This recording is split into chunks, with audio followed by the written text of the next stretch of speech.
questions. Wake up to reality.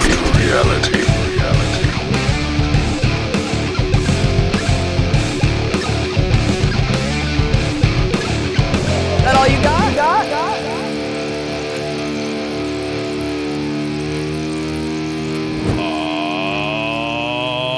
All right, welcome to another episode of Reality Tonic. I'm your host, Spencer, alongside with the world-famous co-host, Rob. Rob, how are you? Good. How are you? Good. Amazing. I am. Because, you know, part of the cool things about doing this podcast, we have the opportunity to talk to people with interesting stories, jobs, hobbies, lifestyles, talents. Our next guest is somebody that has it all. Okay. But before I introduce him, I just want to let you know that this episode is sponsored by Gate City Graphics. Okay. Wow. You pick it, they'll stick it. You understand? They do shirts, they do all custom stickers and all that stuff. Now, thank you to them, because without further ado, please welcome co-host of American Idol Season 1. Also, I think a pilot episode on Friends. A stand-up comedian, Mr. Brian Dunkleman. Yeah. Thank What's you. up, fellas? Good intro. Very solid intro. Is Rob your Yes. Dunkleman? Is that how it works? Sure. Yeah. I like that. So, Mr. Dunkleman, first off, thank you very, very much for doing this. Now, not that I owe anybody an explanation as to who you are, all right? But I did touch base on it a little bit. I think you're most known for American Idol, right? A lot of people know me from Two Guys and a Girl in a Pizza Place. But yes, I went on to do a show called American Idol. That is indeed what friends are for. All right, so let's talk about that. So here we go. From what I gather, sir, you started kind of doing like the stand-up comedy route? I started when I was 20 years old at a bar called Madigan's in my town of One Street Light, Ellicottville, New York. And I never looked back. Wow. And how long were you doing stand-up comedy for? Started when I was 20. I was going to college at RIT in Rochester, and I took a semester off, and I never returned. So I'm doing stand-up for over 30 years now. Crazy. I'm eating a bagel. Shut the fuck up. Nobody cares. Eat your bagel, live your shitty life, and then die. That's how it works. Yeah, that is wild. That's a lifetime. I mean, I haven't done it lately, but, you know. But now, when No you're one needs doing to know that, when you're getting started in comedy, was there an end game, or was it like, all right, this is cool, I'll try this? Like, did you want to be an actor? What was the deal? Oh, yeah. You know, I always wanted to be an actor. A lot of people, a lot of comics are like, I loved comedy. I used to listen to records. I'm like, yeah, I listened to records, but it was never like an obsession or a love. I wanted to be Michael Keaton. You know, I wanted to be like that. I wanted to start as a stand-up and then really have an acting career. And, all these years later, I'm almost sniffing it. Well, that's right. It's coming. Nice. It's coming. So we Hell did the yeah. stand-up comedy thing, right? Mhm. And then when do we nail our first, like, TV Well, gig? Or tell me what I happened. did is I did stand up for a while, and then here's the thing: I'm from a very big family, and they started doing stand up at the bar where I was bar backing at. I was still in college. I'd come home on the weekends during ski season because there's a ski resort there, and they had some comedy. There's some comedians come down from Buffalo and do a show, and I went to it, and there was like maybe 20, 30 people there, and I had too much to drink that night, and I told the owners, like, if you ever do this again, maybe think about I think I could host this. And so a couple weeks later, they're like, yeah, you're going to host. I think they thought, this kid's the youngest of 10 children. He's got scores of cousins. If we just get his immediate family in, we're going to make a lot of money. And there were over 100 people there, and that was my first night on stage. And I think I did something absurd like 25 minutes. Wow. Nobody has any business doing that, but That's a long time. It was a support system, and it started out shaky, and like people were like, "Come on, it's gonna be okay," and then I got a laugh, and then I started doing really well. But who knows? If I went to a legit comedy club and went to an open mic, maybe I would have started crying and pissed my pants and ran off stage and never tried it again. So I did that, and then I dropped out of college, and I moved to Colorado because my brother was in the Air Force. He was stationed overseas, so I hadn't seen him in about 3 years. Went out to visit him, and he got me a job at the golf course at the Air Force Academy. He got a job, and I got into the comedy club there, started doing the open mics, and I basically went from opener to headliner in a year in my time in Colorado. Was I ready to headline? No. But a couple of the clubs in Denver were like, let's offer this kid just shit money and see if we can, make a buck. And they did. But that money was amazing to me. I didn't know it was half of what you should get. But worked there for a year, and then was seen by a casting scout for Disney. And she encouraged me to move out to LA. I finally moved out to LA. I called her. She said, I've been telling you to get out here. I lost my job today.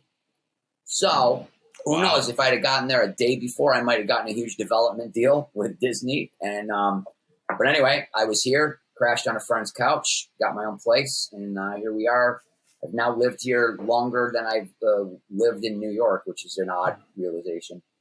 So when you went out to California, was the goal to go for the Disney thing? And then it was like, were your dreams crushed right then and there? Or were you just... No, I was always going to go. I was going to go and I was going to move to New York or LA, and I didn't really know what to do.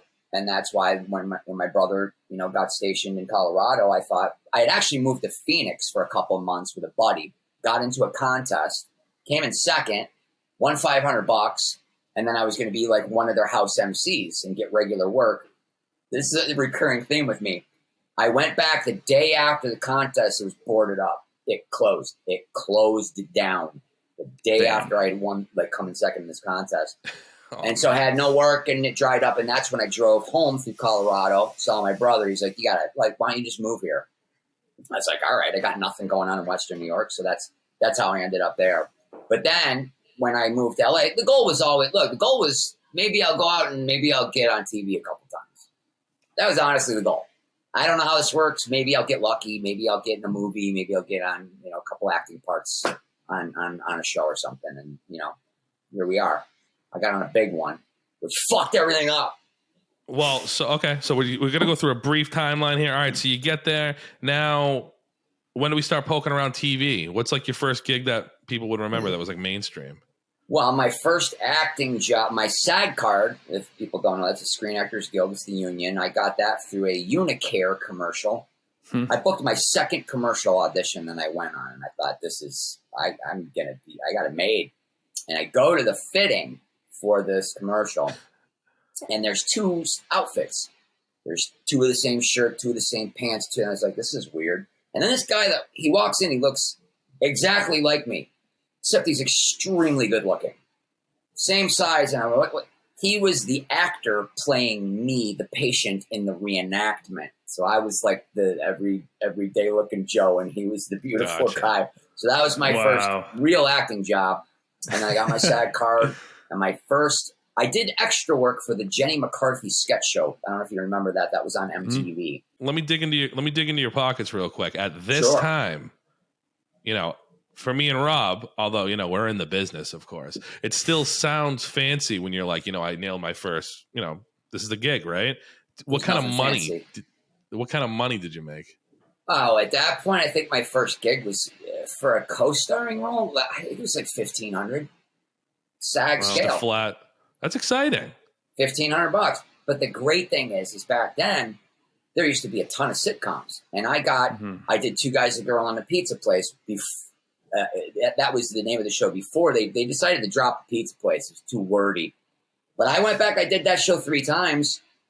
And then I got 15, and then the next time was 17, and then it was 18. But those shows used to re-air back when they used to show reruns all the time for reality television, destroyed the industry. You get paid the same exact amount the second time it airs. And then the third time you get 90%, then you get 80%, and then you get 70%. So I immediately just started making, I was making like 30, 40 grand a year just as an actor, which is a lot when you first move out here. So I was delivering food. I don't know if you know these guys. There's a comedian named Greg Barrett, went on to have his own show. He wrote the book, He's Just Not That Into You. It was a big hit. Got his own show from Oprah, actually. And then Josh Wolf, who's a really funny stand-up comedian, who's a buddy of mine. He went on to have his own talk show, and we were all caterers together. So we would go, it was called El Cholo. We'd go and we'd just show up at a house, We make $100, $150 in tips, and then get to eat bring all the food home. But no, there's nothing glamorous about it. You're struggling. I was waiting tables at a place. I was never able to hold down a job delivering. So, but food. when you get these gigs, like when I get invited back, I do one, I get invited back again. Are you getting the same rate? Like I said, you get a little bit more because you have an agent, and then that's your quote, and then they try to bump it up a little bit, and then they it was all the way up to the last. The last guest starring role, you do co-starring roles. Co-starrings are under 5 lines. And there used to be a ton of sitcoms and a ton of those little parts. Like, just look at Seinfeld. I came just too late to really get in on Seinfeld, but a lot of people, a lot of comedians did that show. But they used to make little funny parts for 2 and 3 lines, 4 lines, and then they just stopped really doing that. If you'll notice, there aren't nearly as many of those parts. But then I booked Friends, and that was my first guest starring role, and that just means over 5 lines.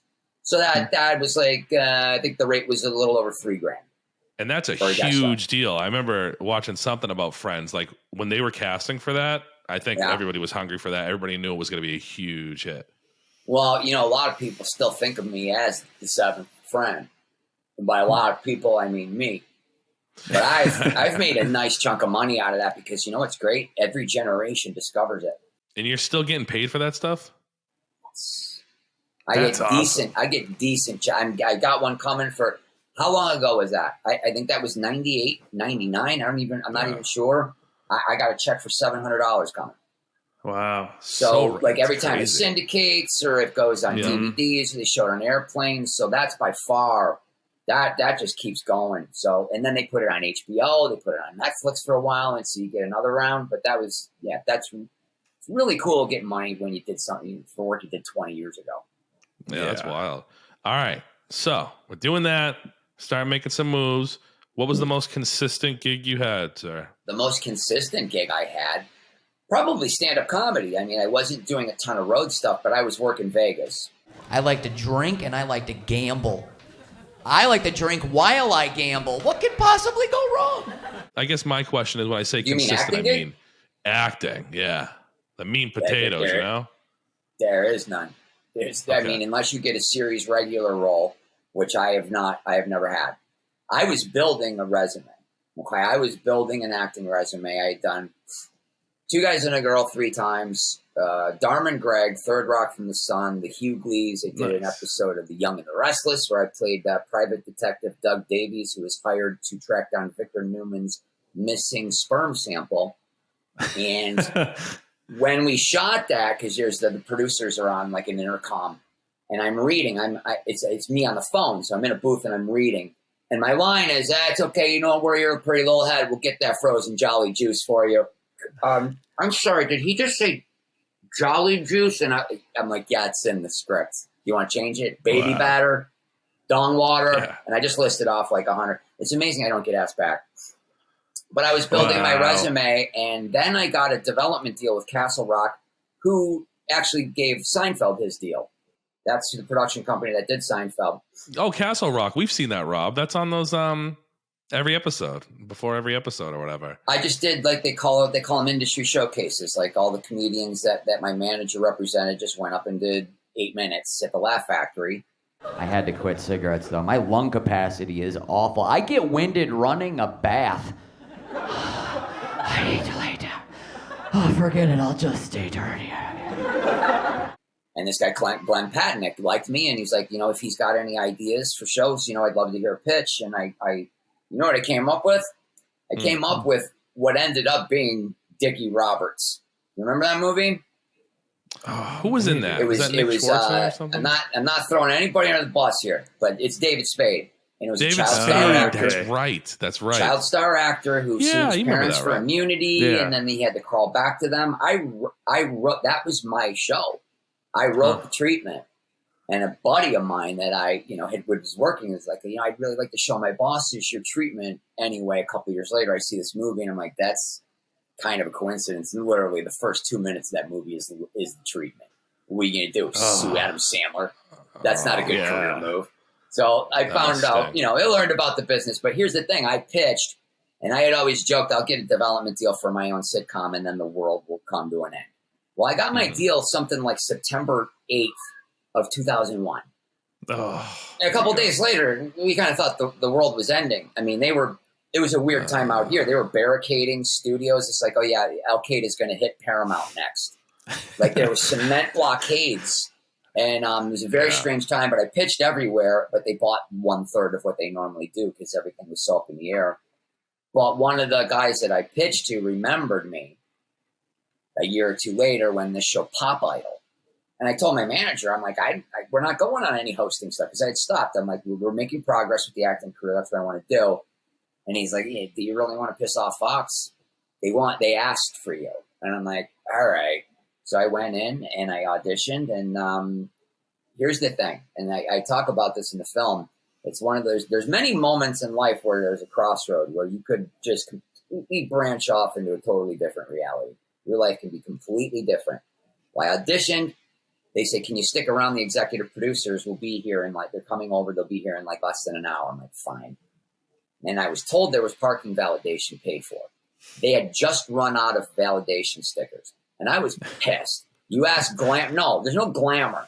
When there's an $8 park, you want that covered. You're just broke all the time. And I literally walked towards the door. It's like, I'm fucking not. I'm leaving. This is bullshit. Don't even want to do anything like this anyway. I turned around. I was like, what are you fucking, don't be an idiot. Sat and wait. I ate the $8, and then I ended up getting the goddamn thing. wow. That is crazy. Are you a shoo-in? Was there a lot of people that you're going up against and stuff? What happens in what you do is you do a test deal. And usually you'll have your final audition, and then they'll do the final test. And what you do is you do your contract before you do the test. So you know exactly how much you have to lose if you fuck it up. And they do everybody's deal first. So there was probably 6 or 7 other guys, interestingly enough, and they just put us randomly together. Here's the deal. There was no script or anything. This audition was, we're just going to let you improv, but we're going to tell you what information to get across. And they gave us okay, it's a singing competition. You're in New York City. You just got there last night. It's one of the judges' birthday, and one of the contestants got sick and threw up. Go. That was it. We had to just pull it out of our ass. So we walk in, and there's a little bit, kind of like a smaller room, but with kind of stadium seating. And the lighting, you can't really see who's there, but I knew there was about 15 people. So they just keep mixing and matching people 2 by 2. And I don't remember what I said, but I got a laugh early. I got a decent laugh, and then I just fucking had them. And I the only way I can say is one of those, lightning in a bottle moments where I couldn't do anything wrong. Everything I said got a laugh. And so I knew I was in that zone. And then they put 2 more in, and then they put me with a guy that I had already been in with. I thought, well, this is probably a good sign. And then 2 guys, one of them I recognized from the other audition, turned out to be Nigel Lithgow, the executive producer, and another executive producer pulled us around the corner, and they looked at me. Well, they looked at the other guy, and they said, you drive the train. And they looked at me, and they said, you just back off a little bit. Because I was hammering them. So they just wanted, this is what the dynamic. You're kind of the official host, and you're the funny guy, and just ease up a little bit. I'm like, okay. We went in. We did okay. We had 5 points of information. The guy was like, and at the end, he went, and I have no idea what the 5th was. Got a little laugh. Whatever. We laughed. That guy, Mike Richards. Remember a little while ago with the controversy with Jeopardy, the executive producer? He guest hosted and then said some offensive shit on a podcast, because there's no free speech anymore. And kind of ruined his career for a while. I don't know. But here's the thing. When your career's ruined and you got millions of dollars in the bank, it's probably you're going to have a little easier time than I did. But that's how it worked. And then I got the call that I got the gig, and I was working the next day. So you talked about this guy blowing millions of dollars. When you know how much you're at risk of, like you said, you get the contract right in front of you, and you know what's on the line. Are you willing to share how much that contract was initially? $300,000. It wasn't that much. Wow. 300,000. Holy shit. Something around there. Right. I mean, if it were to go through its whole first season. All right. So now we're doing the thing. You get a general idea on what this is. What's your family saying? Is everybody like, oh my God, like Brian Dunkleman, he's my son. Anything like exciting in your personal life going on? Well, my phone blew up to the point where I couldn't call everybody back. It was interesting. There's a girl that I dated and then hooked up with later in life said that she was just on the street corner and a bus went by with my face on it. She said that was pretty surreal for her. But everybody was really supportive. I mean, really excited. I'm just a kid from a town of one streetlight, and it was a pretty big deal. It was a pretty high profile show. But no, everybody was really cool, and there was a lot of really. What was the cool? I was saying that the stretch limo came, and you're flying first class, and when we got to Seattle, one of the producers is like, I got his tickets to see Tenacious D, and I'm like. I land like an hour later. I'm in, and they were big at this point because I had seen Tenacious D the first year I was in LA at it was where Largo used to be at a place in Vermont, somewhere in Los Feliz. But I saw Jack Black before he was Jack Black, and they were so fucking funny. And then all of a sudden I'm with a couple thousand people. I'm like, this is the life, man. This is going to be great. And then it just kind of all unraveled. So, but before it unraveled, it was good, right? We're doing our thing. At that moment, like when you nail this gig and now you're in, are you like, oh, this is it, baby? Like, when did you start talking to celebrities and stuff? Like, what happened? I'm jumping ahead, though, because it just popped in my head because Coolio. I always loved Coolio. We loved Coolio. He just died a few months ago, but You didn't know that, Rob? I didn't. Why are you making that face? You didn't know. I didn't know that. Rob, say you know Coolio's dead. My breaking news here. Yeah, Coolio's dead. Damn. So I meet him. I meet him at the after party of the finale, and somebody introduces me to him, and I said, "Coolio, I got to tell you, man, I'm from Western New York, and I've been out here like 10 years now, and you're right. Ain't no party like a West Coast party because a West Coast party don't stop." And then he sang like the next 7 verses. Perfect. And then he got real serious and he got real close. He's like, let me tell you something, Dunkleman. You are one corny motherfucker. And I love it. You stand up on that stage, you so goddamn corny, I want to shoot you in your fucking head with a pellet gun. But I love it. And he said, remember one thing, Dunkleman, corny is forever. And then he walked away. And I never saw him again. And that's when I knew I had made a horrible error. Wow. With my life. What a moment in life. That's right? That's pretty wild. Wow. All right. So now we're in $300,000. Probably, we're feeling good, right? Now let's talk about your little buddy Ryan there. Where is he in the mix now? Well, I mean, he had a radio show, so you'd heard the name and know anything about him. But they apparently he was in talks about being a judge. But you hear, oh, I was up for that. I was up. How many times I've heard I was supposed to be the host. Were you really? Because they saw 3,000 people, and you obviously didn't get the gig.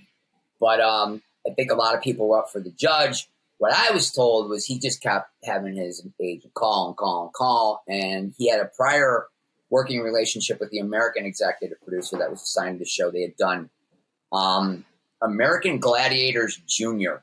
Remember that show? Remember American Gladiators where they used to beat the crap out of each other? Yeah. They thought, let's get kids involved. So they had children beating each other up. Seacrest hosted that.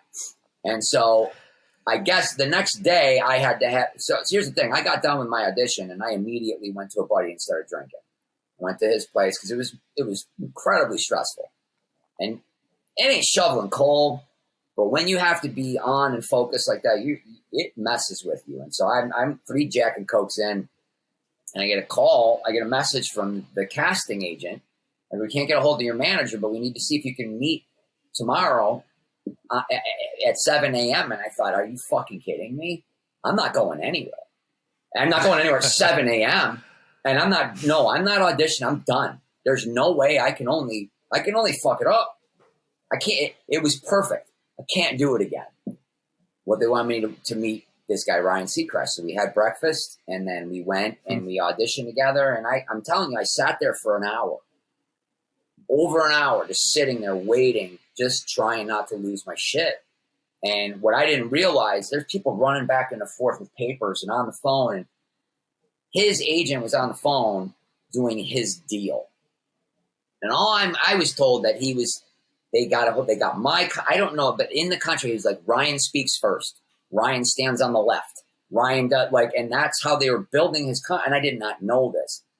Wow. Then we tested together. And I say this in the film, and I'm not making this up. He turns to me right before we go in. He's like, I was thinking maybe I'll just like go into the, whoever's sitting there and like go through their purses and stuff. And I don't do that, which ironically, that's something that Michael Richards, the one who's gone from Kramer, he used to do that on stage. And I said, don't do that. All they want is to see our chemistry. I did this all day yesterday. I did. I just said, follow my lead. And we auditioned, and then as we were walking out, it went well. And I don't know, it was just some woman just kind of whispered to me, she's like, get ready for your life to change. Wow. And I went, okay, do I have it? I guess I got it. And I went to my car. I started fucking crying. Yeah. I was very, very stressed out. Look, I was coming off a very heavy period of drug use. A lot. I got into the ecstasy scene with some of the other kids. I used to say on stage, I'm like, oh, look at me, everybody. I'm out at an after hours club with my shirt off dancing around with glow sticks, and I'm 30. What the fuck am I doing here with all these Asian teenagers? But I was in that scene hard. I was down to like 130, my graduation weight. And it was touchy there for a while. I was having a good time, but I stopped. I got sober right before I got that audition. So I was all fucked up. I was bursting into tears for no reason. I was really screwed up. Damn, dude. Yeah. So I'm curious, when do you meet like the judges and all that? Like Simon and shit. I mean, first day. Hell yeah. What First were day, they met all like? of them. Are they similar to like kind of how you perceive them as a viewer? Randy was or fantastic. He's exactly like he thinks he is. He's a great guy, great wife, met his kids, love his kids. Paula's so pretty that it's kind of hard to look at her almost. You know what I mean? When you're around real, like the teeth, there must be $80,000 worth of teeth. You know what I mean? When somebody has this perfect, blinding porcelain fucking blocks in their fucking mouth, it's weird. Seacrest is that way too. But yeah, he's beautiful. I'm sorry. Say what you will. Paula, man, I'm telling you, Spring Break '90, man, she was the shit. I remember that album, and I remember it was a big deal to meet her. I was pretty pumped to meet her, and Simon was really cool. He was great, but it was made very clear to me that Simon got death threats in England. People hated him that first season of Pop Idol. And of course, he comes to America and they're like, you're going to be his foil. You're the one. I was exactly told one night in the back of the cab when me and the executive producer were hammered coming back from a strip club. He's like, there's going to be a moment. Simon's going to be saying something and you're going to stand and say, you cannot talk to these kids like that. This is America, and the whole country's gonna cheer for you. And then, of course, this fucking country loves him. They love him. I love how mean he is. Yeah. These kids are crazy. Look at these fucking idiots. And I was like, well, I'm not playing that role. I can fucking see. And so I just kind of joined him and ganged up on Seacrest. I'm like, I see how this... But the producer didn't get it. Seacrest wore like a mesh shirt one night. It was unbelievable. And Simon said, I like your blouse, Ryan. And I turned to him, I said, yeah. I said, Brian Boitano called. He'd like his shirt back. And they didn't use it. Brian Boitano, I'm like, just because you don't get it doesn't mean it's not funny. Right. So that was before we were going live. And so wait, when like, were you guys cool at the beginning? Or did you like right away, was he not your cup of tea? What you guys talking about? We're just talking about our future. Yeah. Together? No, separately. Ryan, you're gonna go to jail, dude. No, we're not gonna go, not together. We were fine. Fine.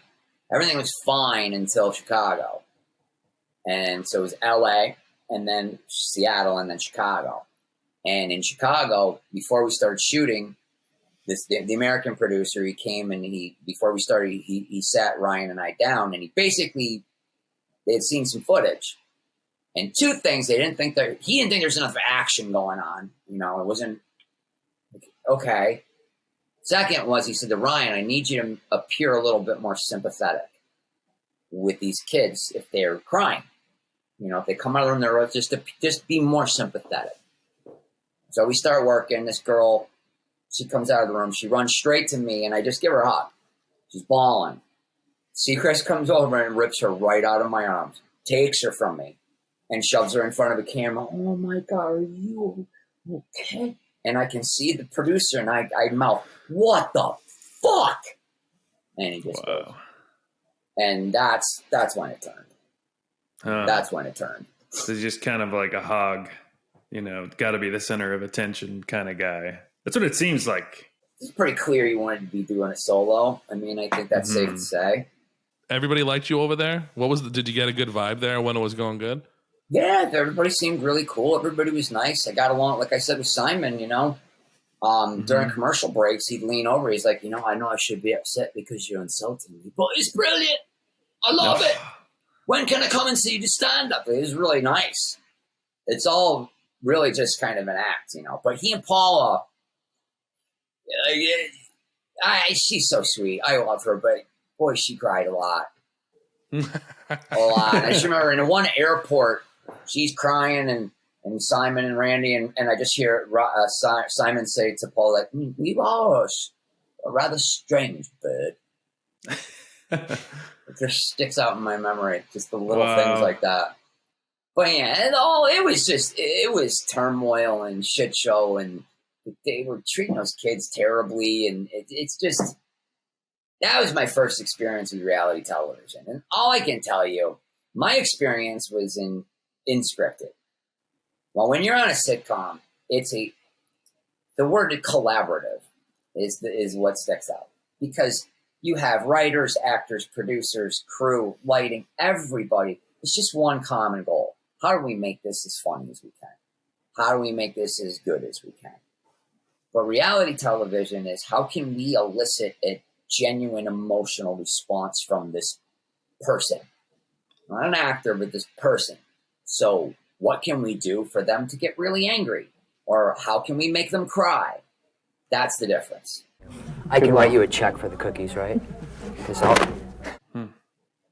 And I just really always made the decision I wanted to be team scripted and team actor and team writer. And it just seems that was the period of time when reality television, just this wave. And guess what? When I told you all those sitcoms, they all went away. A lot of them went away. So you have all these hour-long reality shows that just wiped out. 2 sitcoms here, 2 sitcoms there, and then no more reruns. And then my money comes down, and I'm part of the problem. That's what I struggled with. Because like I said, Idol, I didn't even want to go on the audition, Was American Idol getting big? Like, were you aware of how big it was getting while you were recording stuff? I was exactly aware after the first episode aired and the numbers came out the next day, because that got treated differently immediately. Mm-hmm. Wow. Immediately. It was like the first of its kind, really, like the opening numbers were so good that everybody was like really fucking giddy, and it was more like, hey, do you need anything? Mm-hmm. Wow. You know what I'm saying? It was a switch. It was very strange. The money. And I tell you this is in the film as well. I the next night I was still doing stand up. Thought about quitting drinking, but I'm just too good at it. Thinking about turning pro. My favorite drink, vodka and Gatorade. That way I can dehydrate and rehydrate simultaneously. I had a set at the Improv in town. Just a normal set. And I guess it was on a Wednesday night because the show had aired the night before or something like that. But I'm at the bar. Somebody grabs my ass.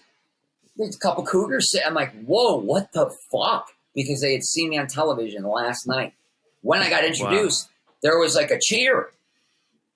Nobody's ever been happy to see me. What the like? It threw me off, and I think I tanked that night. But it happened like that. You asked me when did I feel famous? It was very early on. My girlfriend at the time, her sister went to USC, so she had season tickets. And this is during the national championship years with Reggie Bush and Matt Leinart. And we were just at the game, and I went to grab some food. And in the tunnel, somebody recognized me and just, there's drunk fucking idiots. And they're just, fucking Dunkleman! And people are like, hey, Dunkleman! And I was like, oh, I'm scared. It was weird. And that's when life changed. Getting recognized is a real weird thing. I bet. Everything's going good, right? You're figuring out what's going on, probably getting a little more, I don't know if cocky's the word, maybe like a little more assertive, right? You're getting comfortable, kind of letting everybody know what time maybe becoming a kind of a douchebag, too. You could call it that. All right. So when did you start becoming a douchebag? It's hard to say because as I said, my emotions were so stripped. So here I am, and I didn't break. I was still sober. I had quit smoking. I hadn't quit drinking. That's never going to happen. But I wasn't doing any drugs, and I was really trying to just come back to normal. And then I get thrown into the most stressful situation that you could be in, live fucking television. First couple weeks after the show aired, probably. I remember one specifically that the two British producers were in. They had to go back to England to accept an award for Pop Idol, and the other producer, he was in charge that week. And I had a gig in Vegas, and he's like, "You can't go because you got to be here to rehearse on Saturday." And I'm like, "I got a fucking gig, dude. We don't ever have to work on set." But it was his. This is our episode. He even said, "This is our episode." I'm like, dude, take it down. And I kind of got a little pissy about it. And then they called the execs, and then the execs were like, look, you walk here, you say your lines, you're done. And kind of made that guy look a little bad. Mm-hmm. And then I probably was smirking, went to Vegas and did my gig. But I don't know, man. I've gone over in my head so many times. I don't know what I could have done differently, even if I would have gone back and done everything perfectly, if I still would have ended up on the show. I don't know. That's when it kind of started. And I say this quote, it's Bill Murray said that when you become famous, oftentimes you automatically become an asshole, and then you have 1 year to get over it, or else it's permanent. I think that's him. But I get it. Sounds legit. People are treating you differently. It's fucked up. Especially, and then, but before, nobody even did two looks at you. Now all of a sudden you're getting your ass squeezed at a bar, right? Look, you're at the valet at a restaurant, and a car peels out, and you suck, Dunkleman. Yeah. Just get in my car. I just came to get some food, man. What did I do? Yeah. But that's what I really struggled with, is because, look, my trademark bit that really started my career was an impression of Hitler as a comedian. It was like a 3-4 minute bit. I closed with it. It got me my first agent, my first manager. It got me the Aspen HBO Comedy Festival. And that's the kind of shit I was doing. And then all of a sudden I'm getting panned for being a cheesy, corny douchebag. Yeah. Oh, man, that's what hurt the most. Because, as a comic, you have control over what you're saying. And, man, my bosses were the ones writing scripts. They didn't have a writing staff. If you can imagine, it's the #1 show on television, no writers. And yet they have all this dialogue, and I'm the funny guy, and I'm like, I can't say that. They need no introduction, but just in case you've been summering with the Amish, give it up for your finalist. And I rubbed them the wrong way. I tried not to, but I went on to hire 3 of my friends to write jokes. I didn't tell anybody. Just get the script immediately. I had to fax it to them. And they would punch it up, and I'd pay them $50 for anything I used. And I spent a lot of my own money just because I cared. And the people that I was pitching to didn't know funny if it fucked them in the ass. So they did not care. They did not appreciate it. I got told, you are the cheesy host of a reality competition show, and you just have to accept the fact that is who you are now. Who told you that? Somebody in American Idol? Nigel Lithgow. The Wow, executive producer. The And what did you executive say? Producer. Yes, sir. I don't know. I don't think I said anything. I just looked only in imagine. disbelief. Wow. It's like, I'm the guy who All did right. Hitler as a comic. So let's not. I'm slowly starting to go crazy. Yep. When all this is happening, getting famous, people were. My phone number was listed. I was getting really fucked up, sadistic calls. People, this guy's, I'm watching you, Dunkleman. It was really very, very odd. Very odd thing.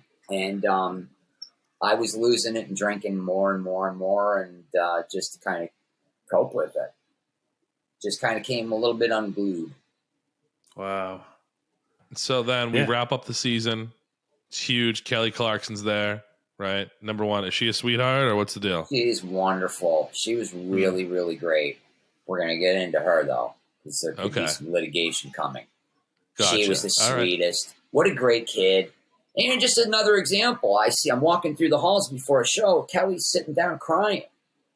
And I'm like, what's wrong? She's like, I don't think I can sing. I'm losing my voice. And I thought, let's just get you some hot water and honey and lemon. I mean, I know the tricks. And I, one of the lower level producers, and I told him, he's like, well, you might not want to, good TV. And I thought, why don't you try being a fucking human being, man? Why don't you help this kid? She's a fucking kid. Right. They were all kids. I don't even care if they were 24. That's a kid. I was a 30-year-old kid, but just that kind of attitude, and really just didn't dig. But this was real though. Like what information did you know regarding like who's gonna get picked or anything? Like, did you know any of that stuff? They didn't tell us shit. Yeah. So you were just there. We were monkeys. Monkeys that read off the teleprompter. They didn't give a shit about us. How many times I got told this show is not about the hosts. I think they were like directing that at me. Look, I don't know. All right, so we get to the Kelly Clarkson wins, right? Now it's time to talk about season 2. So let me That'll be tell you what season 2, happened. right? What it was such a big success that they decided to do a Vegas special. Well, that was not in our contracts, and I was like, yeah, of course I'll do it. But we had to negotiate, and I told my agent, tell him real easy, just whatever Seacrest is getting, and I'll be there. And then they said, well, that's not going to happen. So then I knew he was probably making significantly more than me because, he had a name and he had the benefit of knowing everything that I was getting, and I just went up to everything. To my knowledge, that's what I was told. I don't know, but I mean, he clearly was making more money than me. And then at this point, I told my agent, no, I'm not doing it. You have this image of what Hollywood is. What's the word hardball? You gotta play hardball. Well, then I'm not fucking coming. We're about to renegotiate season 2, dumbass. This is probably not the time to be difficult with the people that are making that decision. Here's the thing. I had an hour rate and a half-hour rate. And this was a 2-hour. Well, then at the very least, just give me the 2-hour rates. And they didn't even want to do that. And I was like, oh, fuck yourself. And my agent finally got him up. But I don't know if that had something to do with it. We'll get into detail about what I knew because I didn't know anything. But I don't know what I did to lead to the final outcome. That could have been it. Maybe I was perceived as difficult. Maybe Seacrest is the one they liked because he was, I'm going to go out in the audience now. Where's he going? Oh, he's going to have a 9-year-old throw to break. Great. You're a fucking genius. I mean, but he was the team player, and I was obviously more concerned about the way I was coming off. Because I'm a comic. Yeah. Right. When I got comic friends giving me shit, I had an ex-girlfriend like berate me at the improv. What are you doing hosting this show? It's fucking terrible. And I'm like, what am I supposed to say to that? Right. But it's the biggest show on television. Making but like $20,000 a week. What I'm making, and you're going to make me feel like shit. You can think whatever you want. Keep your fucking mouth shut. Mm-hmm. And that's what people, but when you get older and you get wiser and you understand that people that do shit like that, there's a deficiency within themselves. They wish that they had something going on and they want to cut you down to make themselves feel better. A lot of that, but it just really contributes, when you're not sleeping and then you get addicted to Ambien and you can't fall asleep. So you're drinking 5 martinis and then you're not supposed to drink on Ambien. Nobody told me that. This felt like a zombie. You were playing hardball a little bit. But then when did you realize like they're not interested? Went to do the Vegas special. Did that. I just hammered. So drunk. And did the show so hungover. I mean, I looked, without the makeup on, I looked like a ghost. I was not in good shape. It was right after that, my girlfriend and I went to Hawaii, and I had never been to Hawaii before. So we're on, I'm in Kauai. I've never been to Hawaii, and I'm on this beach, and I really thought, do you know who Anthony Clark is? Do you remember Anthony Clark? That sounds familiar. He was a comedian. He had a bunch of shows. The first one was called Boston Common. He did a show with Dan Aykroyd called Soul Man. He did Yes Dear. He did a bunch of sitcoms. Made a lot of money. Really great comedian. Somebody I really admired before I moved to LA. When I started comedy, I used to study everybody that was on television. There was a comedy show on every fucking network. A&E's Comedy on the Road, VH1, Stand Up, all of them, Doritos, whatever. And I really liked him. Well, I ended up signing with his manager. I was like, I can't fucking believe this. I got to meet him and actually become his friend. He's the greatest guy. But he told me, he's like, I want to see you do maximum one more season of this. You're too fucking talented. You need your own show. You're an actor. He's like, you shouldn't be doing. And I was like, this is like a guy who was kind of like an idol of mine. And so I was on this beach and thinking, what are you going to walk away from this? You've never had money, ever. And it didn't even register. I was so fucked up and so stressed out. It didn't even register the amount of the checks that I was putting in the bank. And I sat there and I thought, I don't know what I'm going to do, man. Because if I keep introducing myself as Brian Dunkleman, this cheesy guy's sidekick twice a week, you never, no chance of an acting career. None. Zero. Mm-hmm. And so got back. The next week was my, he's the guy I do my fantasy football podcast with. His name's John Burrell, my childhood, one of my best friends. He was making his college coaching debut. D3, Western Connecticut State. My girlfriend and I flew. 6 or 7 best friends from high school flew to support our buddy. We're in my room before the game, getting drunk. And I think we're playing poker or something, just drinking. And the television is on in the room. And it's on 8. And all of a sudden, they put Ryan Seacrest's picture up. I'm like, oh, turn it up. Ryan Seacrest has just reportedly re-signed for season 2 for upwards of $1 million. Still no word on co-host Brian Dunkleman. They put my picture up. And it's silent. And then we all immediately, like 5 seconds later, just burst out laughing. Like, what the fuck what are you even doing on television? You're just the guy from the town of one streetlight. And then we just kept getting hammered. And he didn't get $1 million. I got to be friends with his publicist. That's bullshit. Upwards of. It was something like upper 6s. Upwards of $1 million. That's the way it works. Wow. Now, was that what you were kind of shooting for too? Didn't matter what I was shooting for. I didn't know if I had a job. Right. Didn't matter. Mm-hmm. What they did is they re-signed Simon and they re-signed Ryan. And they did not re-sign me and they did not re-sign Randy or Paula. And they just let us twist. It was clearly a negotiating thing.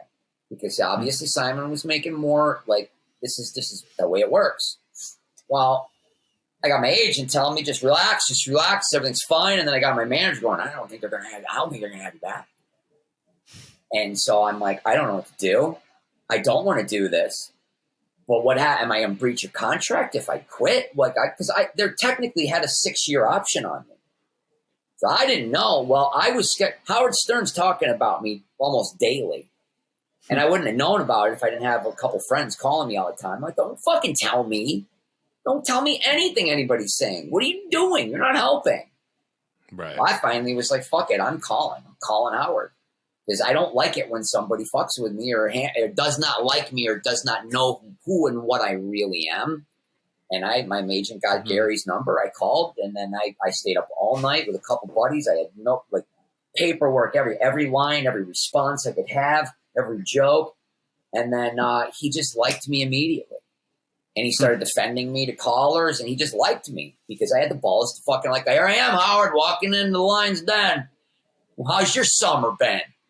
And he was nice to me. And I just didn't think I'd had it. And when I got done with that interview, it was 7 in the morning. I hadn't slept. I said, I'm done. I'm done. I'm going to release a statement. I can't do this anymore. It's not what's supposed to happen. Released a statement in Daily Variety. Very, very grateful, but I'm moving on to other opportunities in TV and film.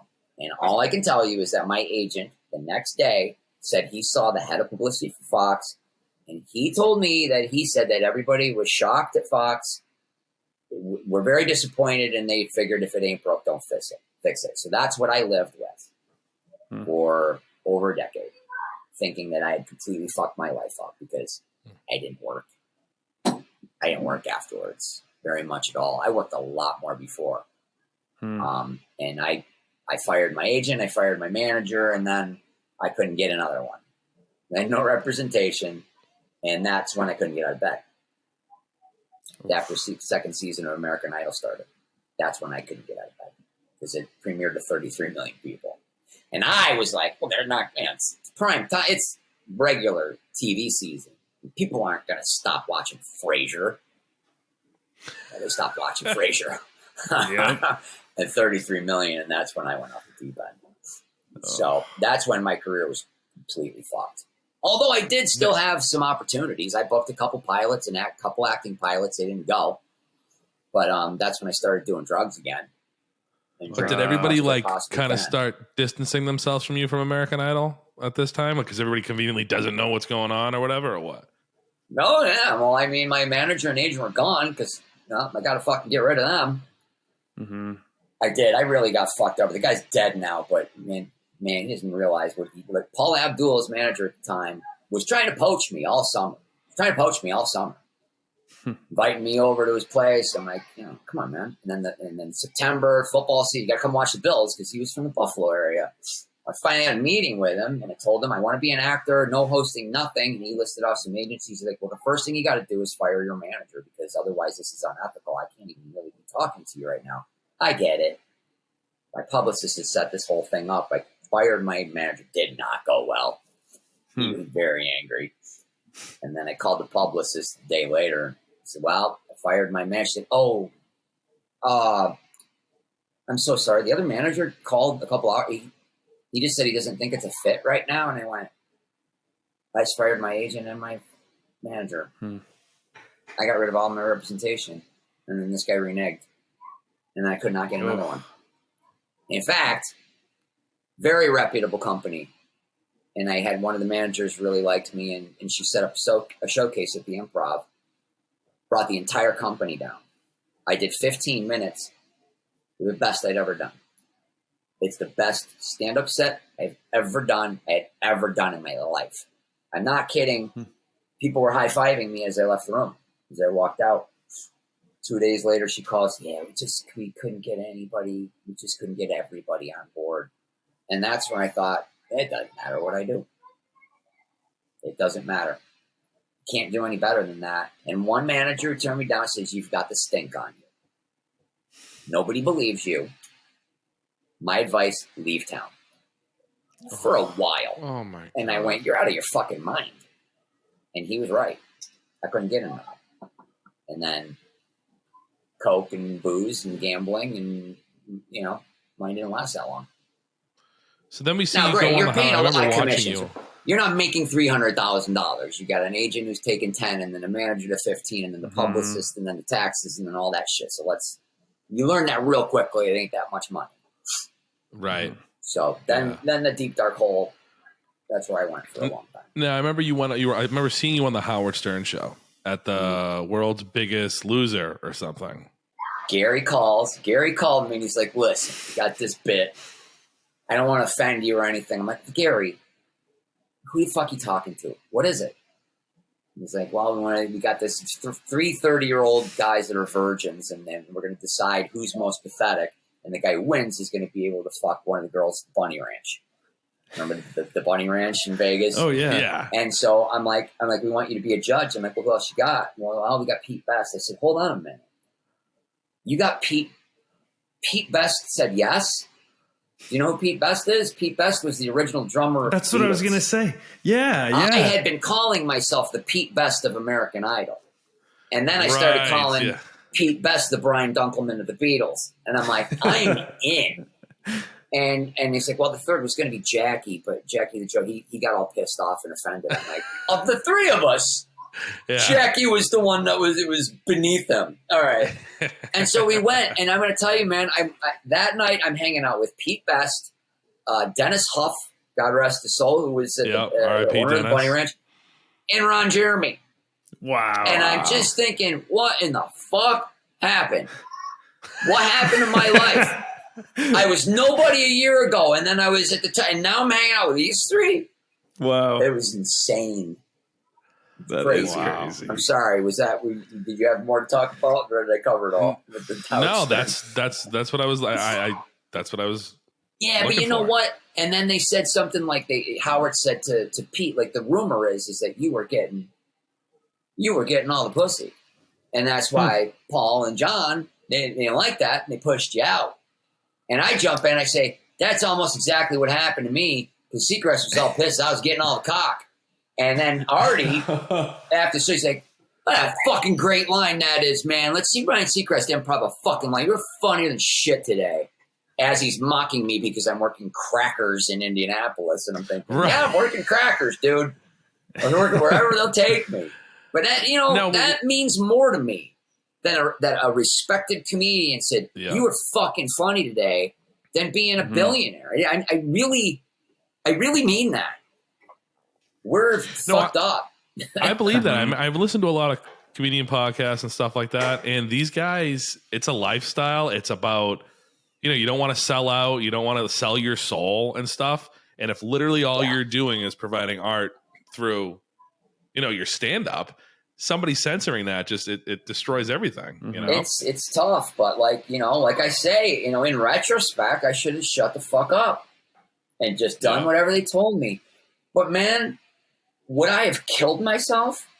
Maybe. Right. Because this road I didn't. That's the shocker.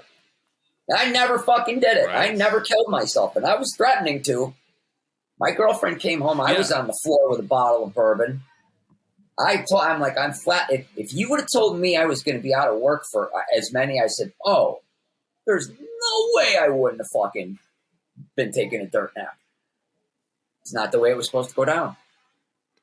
Yeah, so let's talk about that. I know, you mentioned, you're watching this, you're laying in bed, just like, there's a horrible time. Second season's rolling around. You're trying to, then, the gears are grinding, you're trying to figure out a way to minimize that this isn't that big of a deal, but you're reading the writings on the wall.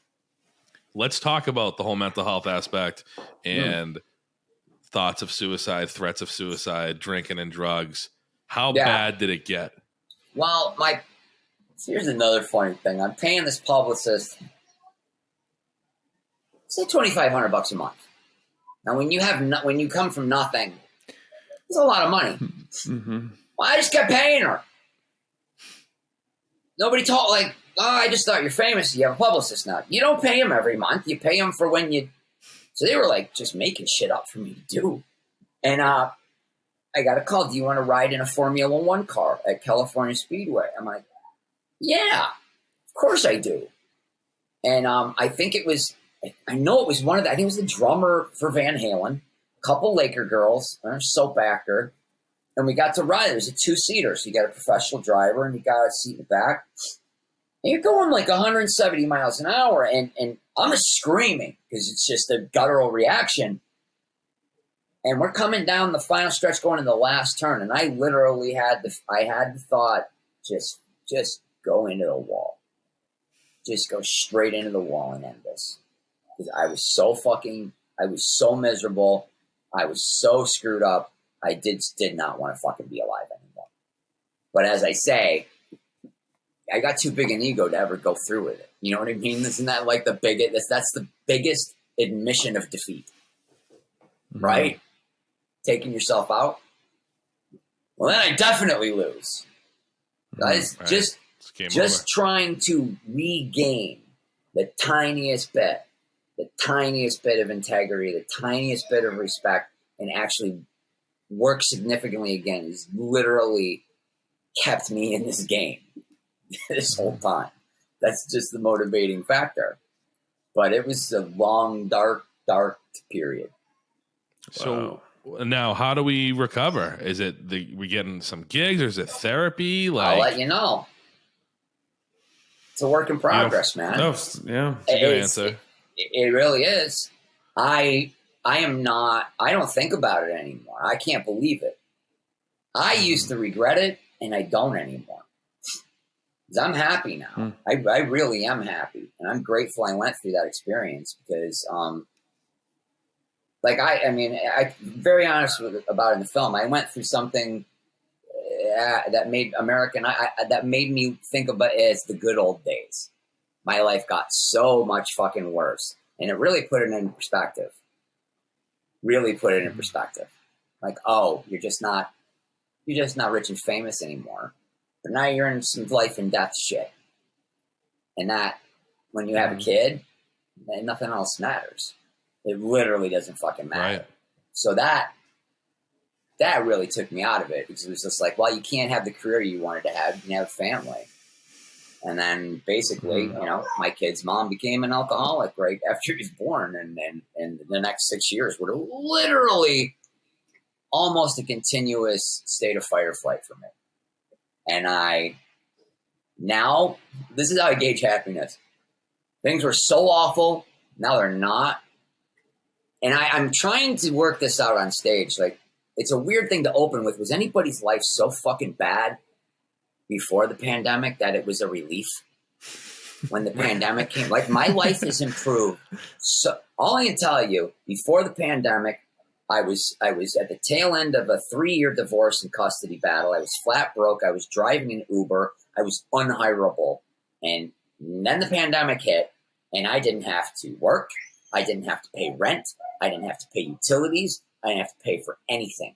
I could just stay home and not have anybody see me. And I thought, this is fucking amazing. And I'm telling you, now I have a film on Amazon Prime. I just got my first 2 acting gigs in a long time, 7 years, and I'm in development for my own television show right now. Wow. Thank you, COVID-19. Yeah. Look at I that. say let's keep it going. Yeah. I need another play. Because while you're sitting there depressed, laying in bed and everything, everybody's like, "Hey, so am I." Like the whole rest of the world is working Everybody from home, came laying down in to bed. my level. Yeah. I'm like, we're on a level playing field now. I got What's it. up, fucking losers? Yeah. What's up, I pussies? got, yeah. Can't do anything. Can't go anywhere. Can't work. Yeah. What's it like? No problem. That's what I said. It's like the government told me, stop working and don't go outside. I said, no problem. I've been doing that since 2003. I got this. Yeah. And you know what the thing is? I don't even fucking know if I like stand-up anymore. I don't know. I went for a long time where I couldn't get any work, and then I started to get a little work, and then I stopped when I went through the divorce. I was like, I'm done. And then I got back on stage, and I had like 20 minutes of brand new material, all divorce material, and I was really working through it. Went back on the road, did 1 road gig, back out, and then the pandemic hit. And I was like, fuck, it was 8 months back. And I was like, well, I got this. Every other comedian's losing their mind because they can't go out, they can't go on stage. I'm like, I've been doing this for 3 years. I'm good. Started a YouTube channel with my kid. We played video games every day. I think you're fine. Oh, no, that music's not good. Yeah. Every day. And that was an odd period in LA because you could not get water. You could not get toilet paper. But you could have whiskey and weed brought to your door. What a country. Yeah. Mhm. So that's what I did with my time. Now let's talk a little bit about this film here, because it is fascinating. Because, at least with me, I'll do a Google search every once in a while, like, hey, what's so and so up to? A random thing in my head, right? Random celebrity or a blast from the past, right? Yeah. So I put you on there. And right away, I see this documentary, Dunkleman. Right? Is that what it's called, Dunkleman? Yes, it is. And even just the trailer for folks listening, it draws you right in because you're like, hey, this guy's talking about exactly what I'm wondering about him. A lot of you said it was the dumbest fucking move of all time. So, how did I end up landing the most sought-after job in the entire business at the time, and then let it all slip away? The answer may surprise you. We'll find out right after the break.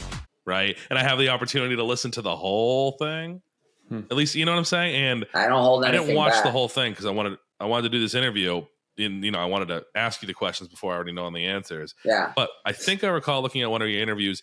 This was this just an emotional? I mean, it was like a journal entry, basically. Like, here's my story. Like, was it? Here's what therapeutic for you? happened. Here's what happened. I started doing that YouTube channel because my kid was 7 at the time, and he was obsessed with this show called Hobby Kids. It was just a dude and his 3 kids. I think he's pretty sure he's microdosing, just playing video games with his kids all day, and he was millions and millions of views. And I'm looking, he's making $20,000 a week. What? And my kid had wanted to do a YouTube channel like that, a gaming channel. And I'm like, well, here we go. This is going to be perfect. There's this pandemic, whatever that word means, going to be like 2 months. I'm going to get a lot of puzzles. It's going to be great. I got green construction paper from Michael's the day before everything closed. And then I thought I'm going to, and it was the hardest fucking thing I've ever done in my life, was figuring out how to do all this stuff. Never used green screen, never done any of it.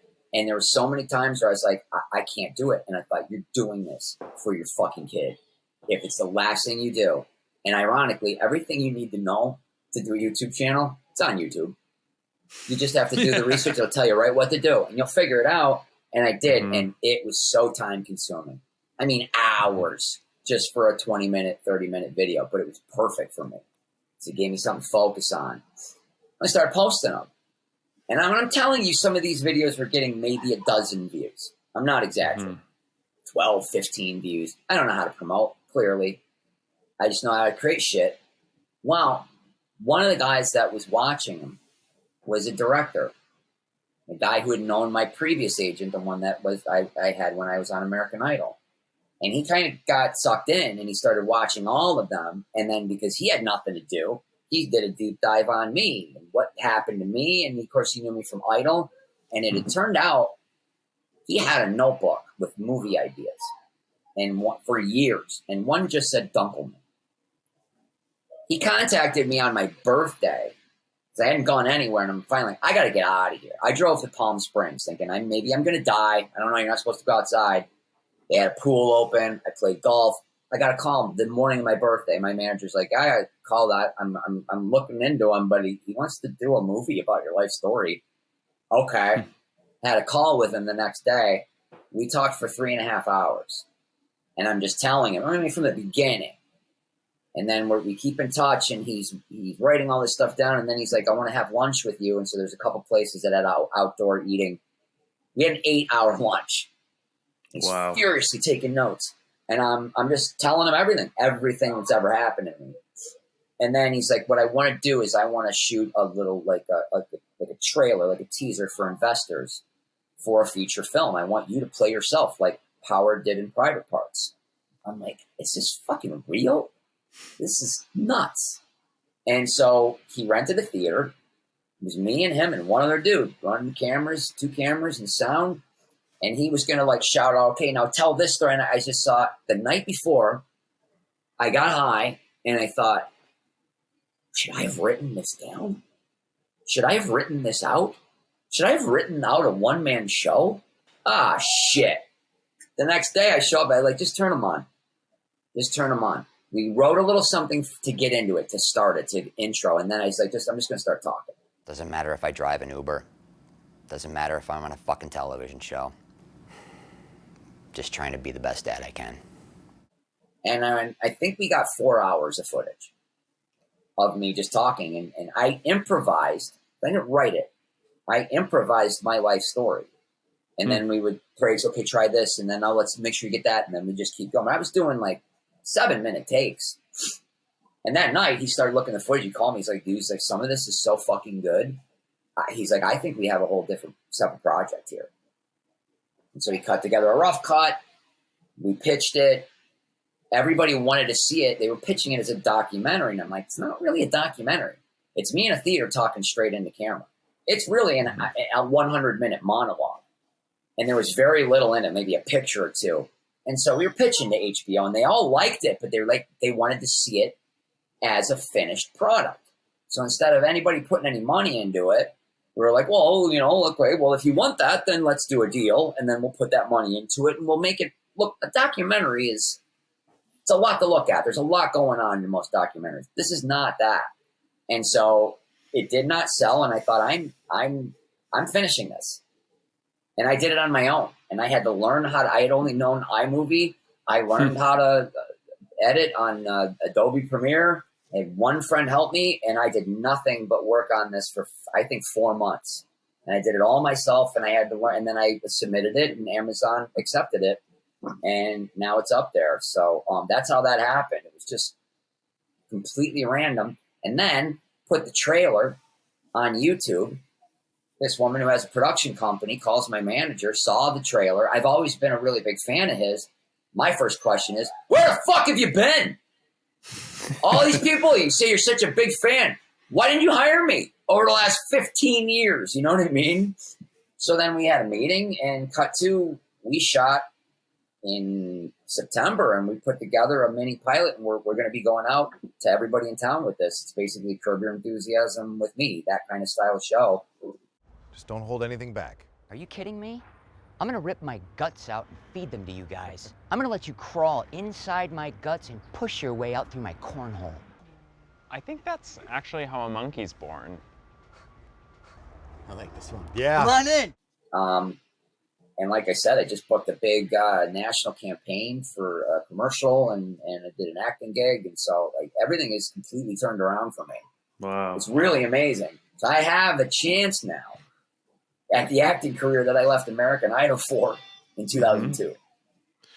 So how are you approaching this right now? Is it, you know what, if it works out, it works out, and if it doesn't, it doesn't, or do you have all your eggs in this basket? Oh, no. Let's get a little deep now. When my son's mother started having these horrific issues with alcohol, we're talking 3 rehabs, okay? Talking me taking care of a toddler by myself for 28 days, and it was a relief. Wow. Like when she was locked up, it was like, whew, now I just got to keep this fucking little kid alive by myself. And I was like, thank you, God, because that's how bad it was. Wow. And look, I'm trying to be very. The good news is that the pandemic probably saved her life. Couldn't go anywhere. Right. Couldn't go anywhere. And I won in court. I got her on this system where she has to get tested 3 times a day for a year, and she did it. She's 3 years sober. We're getting along great. We're divorced, but we're raising the kid together. We don't live together anymore, but it's a very happy ending here. But that's what we went through. But the first meeting, I went to an AA meeting with her, just trying to be as supportive as I could early in this horrific experience, and it was a meditation theme. And so at the end of it, they said, all right, we're going to shut the lights off. And I had heard about it. I listened to Rogan's podcast, and I started listening to Duncan Trussell's podcast. And he talks about, like, I want to give this a shot. I bet there's something to it. So I've always been fucked up. And while they turned those lights off, and they just said, just sit quietly and concentrate on your breathing. And when they turned those lights on 20 minutes later and I stood up, I was high. And as I've told you, I've done a lot of drugs. I was high. And I thought, something just happened to me. So I started meditating 20 minutes a day, twice a day. And 3-4 months in, something happened to my vision. I don't know how else to explain this, but I see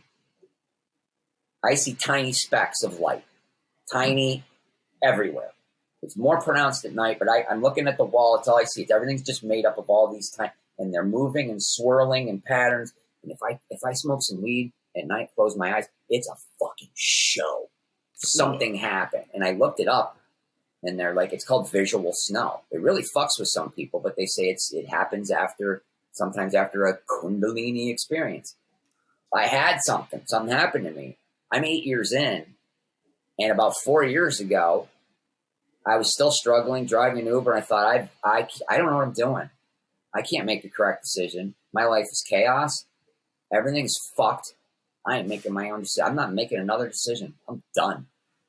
Whatever the universe tells me to do, I'm just going to do it. And these dominoes started falling. I just thought, give me financial stability, please. I just want financial stability. Pandemic. Extended unemployment. PPP. EIDL. Grants. CalFresh. Free grocery. And I was like, okay, you overdid it. Yeah. But thank you. You know what I mean?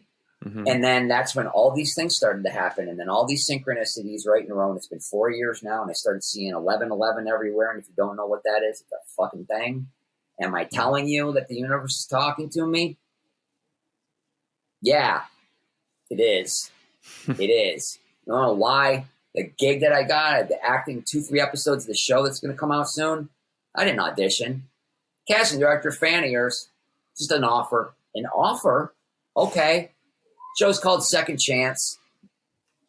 Wow. I got on a fucking show called Back in the Game with Alex Rodriguez. Are you serious? I'm not kidding, man.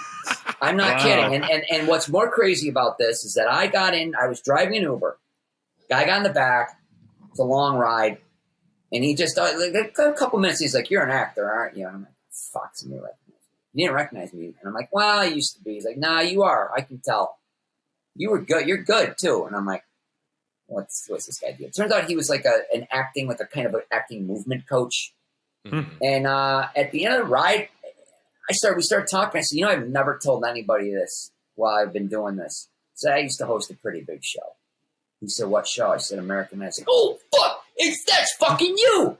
You're fucking great. And then at the end of the trip, I got out of the car. We shook hands. He hugged me. He gave me a $20 bill. He's like, here's my card. Keep in touch. I don't have any way of getting a hold of you, but, just keep in touch. I couldn't stop thinking about it. I'm like, man, it's really nice. It was really nice, and it felt good to tell somebody, what I've been through. And I emailed him. I was like, I just want to tell you, just thank you for being kind. I enjoyed talking to you. And he's like, I can't stop thinking about you. I want to give you a free session. I'm going to be in LA in a couple of weeks. He gave me a session, whatever. It was great. Fine. And then he asked me to write a foreword for his new book. And what actually happened is I lost all my representation. I kidnapped my own kid. Yeah, I got to be quiet. He doesn't know that. But I took him. And I went back to New York. My agents dropped me. My manager dropped me at the time. I had nothing. I had to come back. Got to figure out how to make a living without going out on the road. Uber. And it worked. I did the one session and I thought, man, I shot a pilot a couple of years prior, and I thought, I'm gonna fucking get a hold of my old agent from American Idol and I'm just gonna call his partner, just email. Would you guys take a look at this 7-minute demo I made from the pilot I did? You've always been honest with me. Would you just tell me, is there anything left for me? Is this good? Am I good? She got right back to me. She's like, Jim thinks you're one of the most talented people he's ever worked with. I'd fired this guy twice.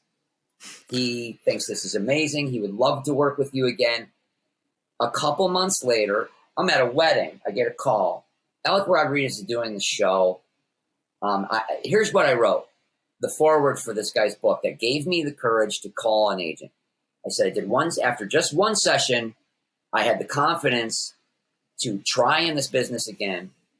Less than a week later, I had an agent and was back in the game. Wow. 4 months later, my agent calls me. Alex Rodriguez is doing a show about people that had fame and fallen on hard times. It's called Back in the Game. You explain it.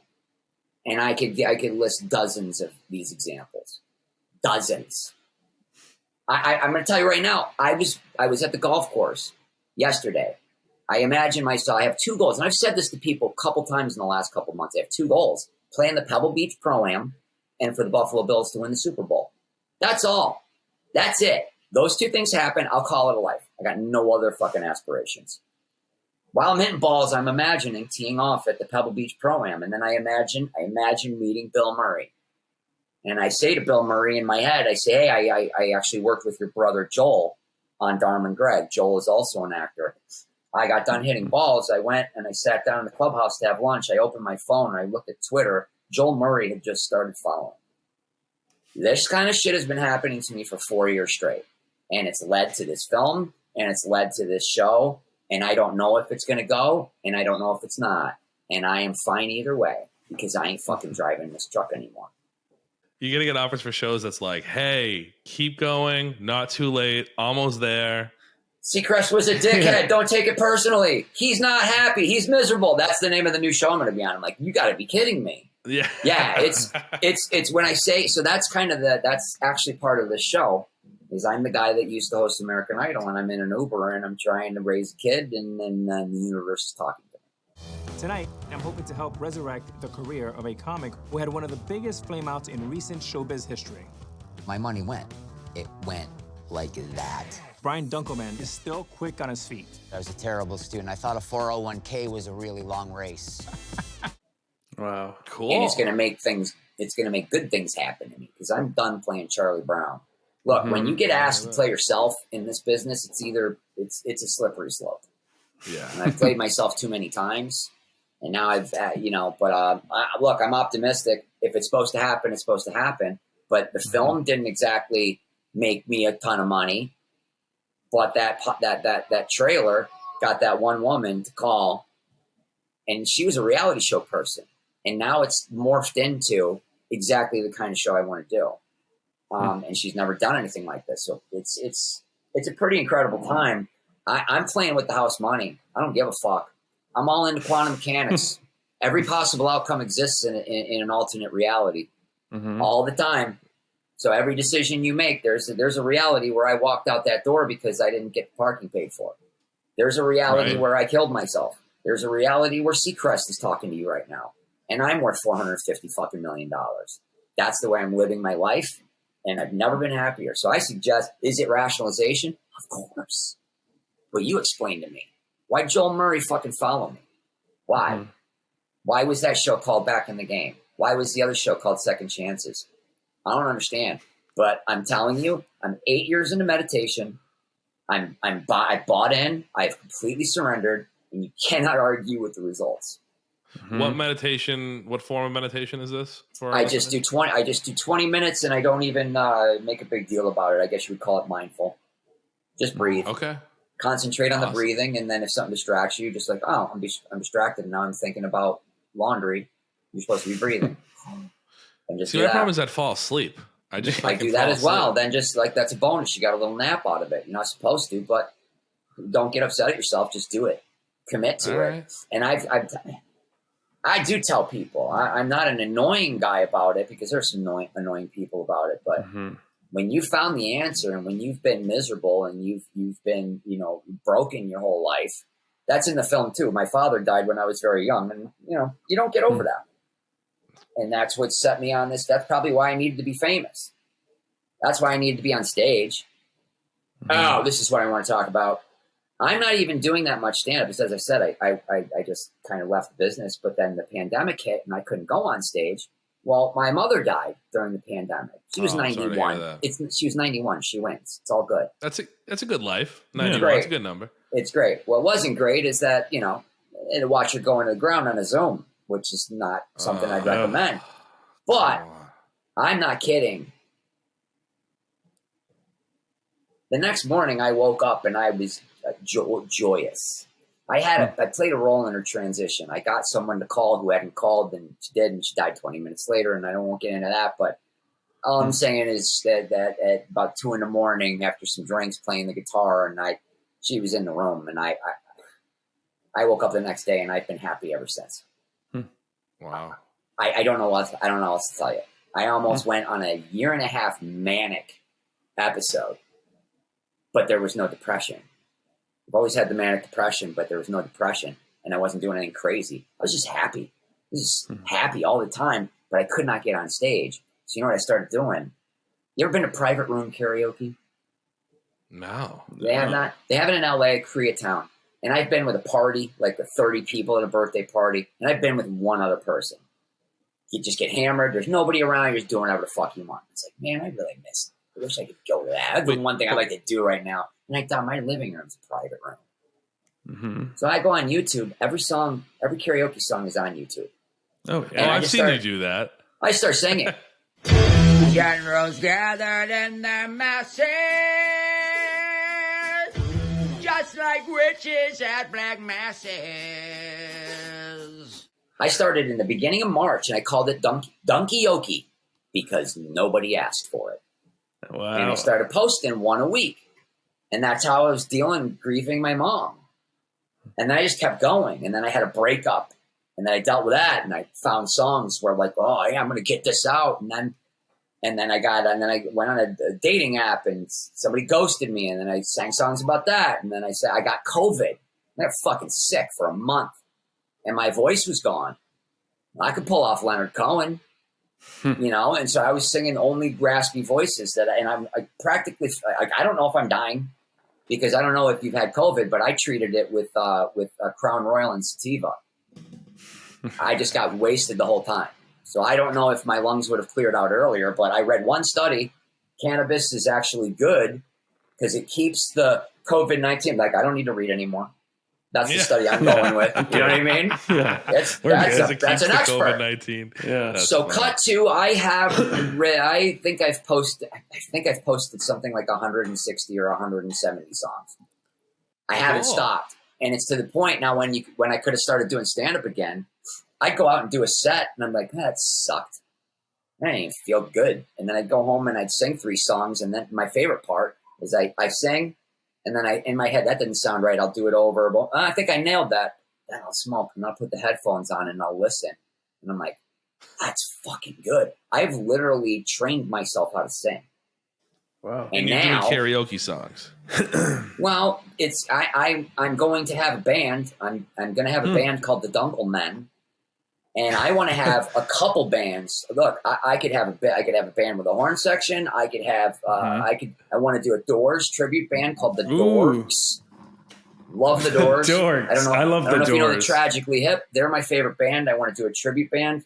But in my pilot, the showrunner is going through my Instagram. He's like, yeah, some of these are really fucking good. I'm like, thank you. And he's like, I think we should do a scene in a karaoke bar with you singing. I'm like, okay. So that's going in the show. And think about it. The guy who had his life destroyed by a shitty singing contest is now healing because of singing. But me doing it. It's pretty fucking weird. But it's really fun. And I don't know how to go about putting a band together, but I'm going to. But now I'm just doing weeks. Like this is Blues Brothers week, and I'm losing followers at this point.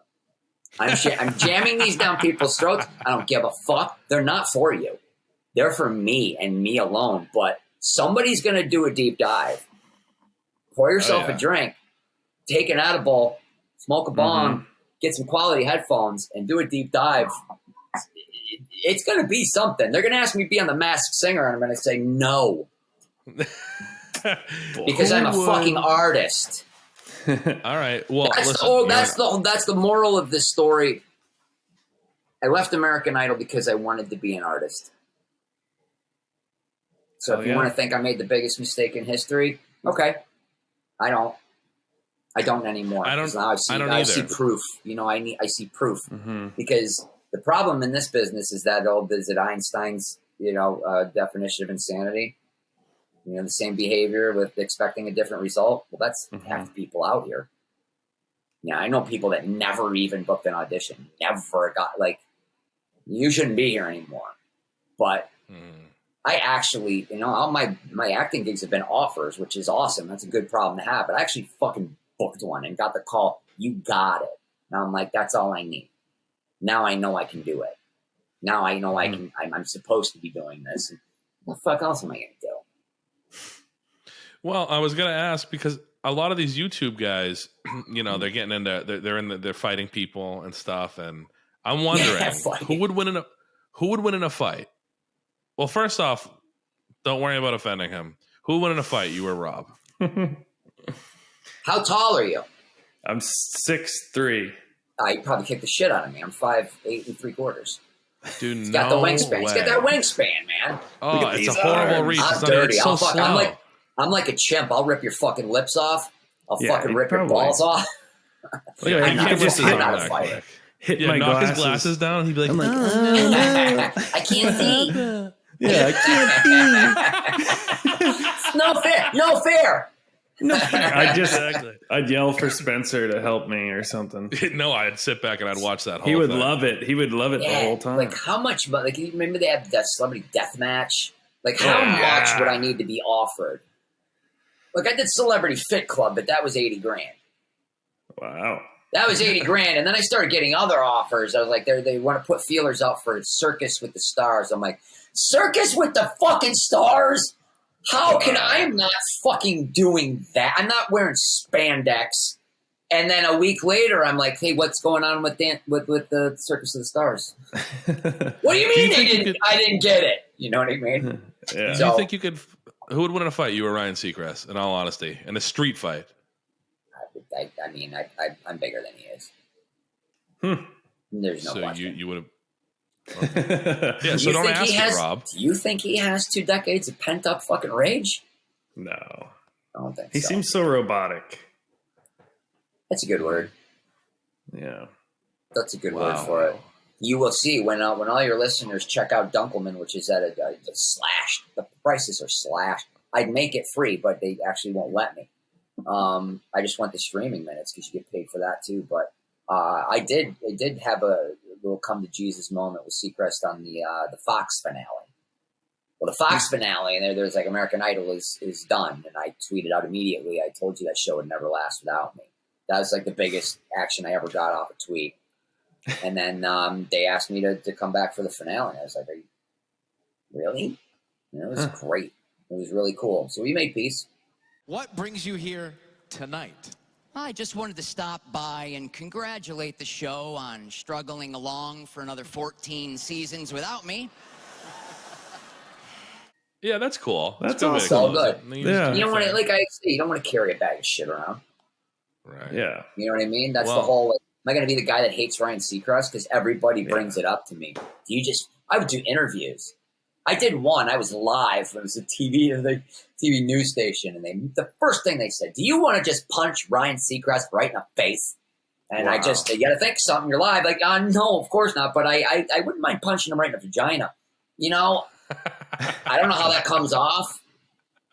I always did the same joke on the radio, but I cleaned it up. I say people ask me the same question. They ask me, "Is Ryan Seacrest gay?" Everybody asked me. I said, "I'll be completely honest with you. I don't know for sure. All I know is that when I banged him, he didn't seem to be that into it." And I had one radio station go, "Okay, so we coming up now is weather," and I kind of like, and the owner's like, it was like a soccer mom station, and I already done the same joke 3 times. He's like, "That's my fault. I forgot there's a bunch of soccer moms." Like, yeah, can never come back. Wow. Okay. Oh, jeez. I didn't even That's say awesome. fuck. Yeah. But you know what though? You're doing what you love. You're happy. You're finding different ways of you're finding different outlets, and it sounds like you're in a really good place. This is what I really need to grow is how can you make money without leaving your home? Because I don't know when this shit's going to happen. Aliens are next. You know that, right? Totally. Sure. Totally. 100%. They're going to lock us down again. That's why I've got 2 podcasts. One's called Dunklevision. And this is cool. This is a kid that I just met on Facebook. He was doing a film. It was going to be a SAG film, a short. And I was going to fly it. And then the pandemic hit. Well, he pivoted. He wrote the whole thing so that there was some kind of like a virus, a zombie apocalypse. And he made that the theme. And we did it all remotely.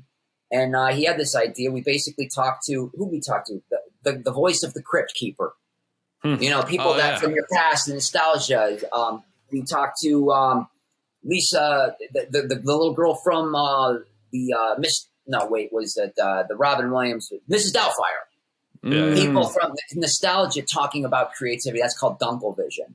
So it's just podcast, or you can go to YouTube, Dunklevision. And then I've loved fantasy football. I've been doing the same league for 33 years. Wow. Back so long ago, we didn't have the internet. So we didn't know who won the week until you went to get the USA Today on Monday and went through and did it by hand. And it's a touchdown only league. And my best friend and I said, let's just do this. Because if I had anything else that I would do, it would be fantasy football. making a living doing that would be amazing. It's one of my favorite things. I've been doing it forever. But that's called OG Fantasy Football, and that's on OG Spotify Fantasy and all the other shit. Folks, So be that's sure what I'm to doing. give him be Now I sure gotta- to give him a follow on Instagram too. Yes, at the Brian Dunkleman, because I wasn't on social media. I wasn't on anything. But apparently some high school girl in Long Island decided she needed my name more than me. And I know what her name's Tori DiMattaso. And I messaged, I said, hey, there's a girl. She took my name. And her name is, and they were like, oh, it doesn't appear that she stole your name or anything. It just appears that you two have the same name. And I was a bit of a dick. And I wrote back, really? The teenage girl? Her name is Tori DiMattaso. We both have the same name. Do your fucking job. And they have never verified me from that day because I'm sure they still have that log. So I'm the Brian Dunkleman. And that's where all my Dunkiokies are. Nice. So check them out. Take a couple Be sure hours. to check that out. How long it would Absolutely. take you. I cut together a 30-second clip of all of them I had done, and this was a couple months ago. And it turned out to be 1 hour and 20 minutes long. Wow. So I'm thinking, because, Kelly Clarkson has Kellyoke. And as soon as I saw that, I'm like, oh. And I commented on somebody's tweet, what a great fucking idea. And then everybody's like, Dunkleman loves it. Dunkleman's in. Oh my God, did you see what Dunkleman loves it? She's doing it. I'm like, you fucking stuff. Like, did she steal it? No, but her people did. So I think it would be really funny if Kelly would have me on to sing a duet. What do you think? That'd be Well, great. I think that'd be funny. Fucking sue her. Yeah. I'm still not happy about Dickie Roberts. Like, this guy's Right? getting- Yeah. It was You fucked know? up. It was a Yeah, funny shit. concept, too.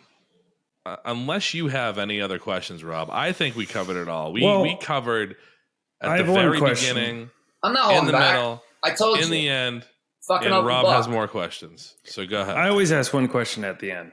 Yeah. So when you're on American Idol and someone really sucks, like they're going to go perform and everyone knows they have a horrible voice, are the producers and stuff being like, you sound great, like this will be great? Are they like getting those people excited? The line producers are on their walkie-talkies, and I saw one in Seattle, our first city on the road. Oh my God, this girl is completely out of her mind. She actually thinks she's good. We're gonna fucking crush her. And I'm listening to this. Yeah. I'm like, that girl's 17. Yeah. And so if you're okay, they don't give a shit about you. They want really, really talented, or they want you to be god awful. And unfortunately, a lot of the times those people are god awful, there was something wrong. Is that a nice way of saying it? And I think that's pretty fucking disgusting when you're intentionally setting up exploiting people like that. an in some way deficient child. So you could say there was a little bit of a moral issue. Yeah, I did. I didn't want to be a cheesy fucking corny douchebag. I wanted to be an actor, but I mean, don't treat people like that. And then of course now they don't do that shit anymore. They only did it for my season, I guess. I don't watch it, but Me neither. They absolutely knew what they were doing. Yeah. At least season 1. Hey, I have one last question for Yeah. you. No, it's not what you even think it is, Rob. Really? It's not even what you think it is. That's my last question. My second to last question, because you reminded me. My second to last question is: have you ever listened to our podcast? Because as you know, I've been reaching out for what? No. Don't say that. Don't say it right away. Just don't say it right away. Have you ever Butter listened to us the up. Reality Tonic podcast, or did you take any time to look at our Instagram? No. You didn't do any of that? No. You just saw a DM and you said, all right. Want to talk? Okay. No, like I told you, I'm yes-anding the universe. Yeah. And I yes-anded you when you started, but you got a hold of the wrong guy, and I'm sorry about that.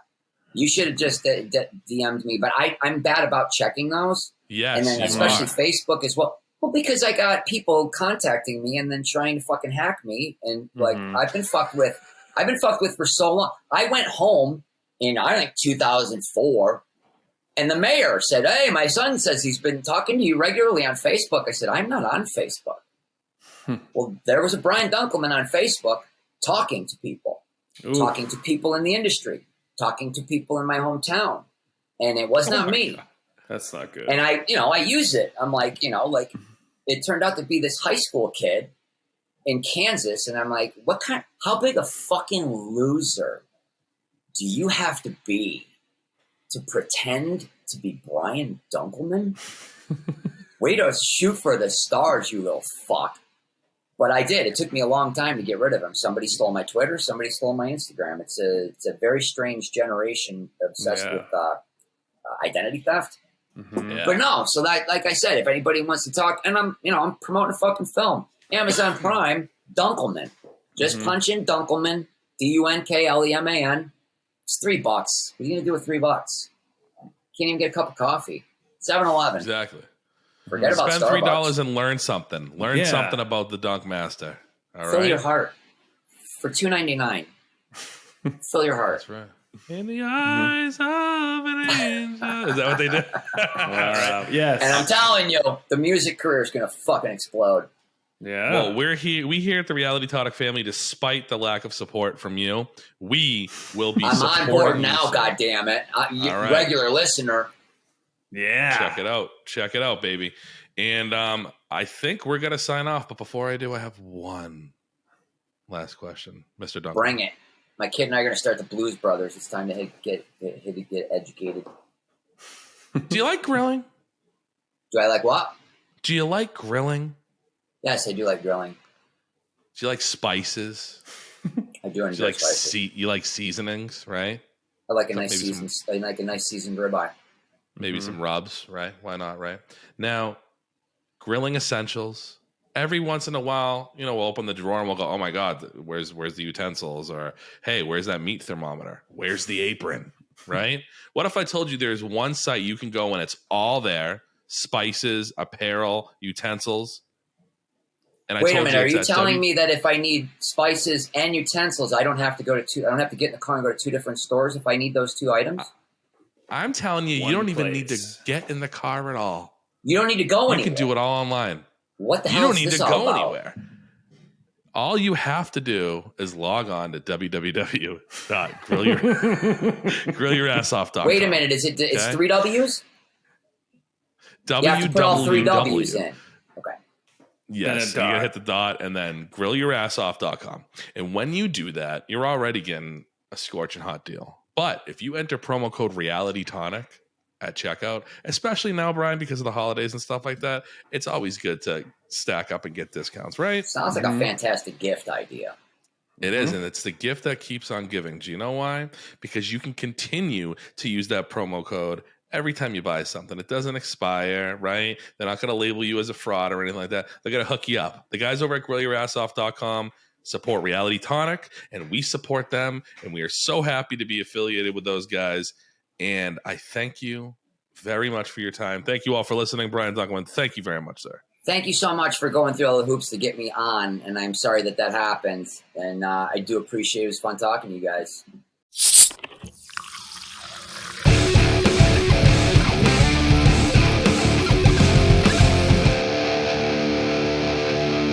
Wake up to reality,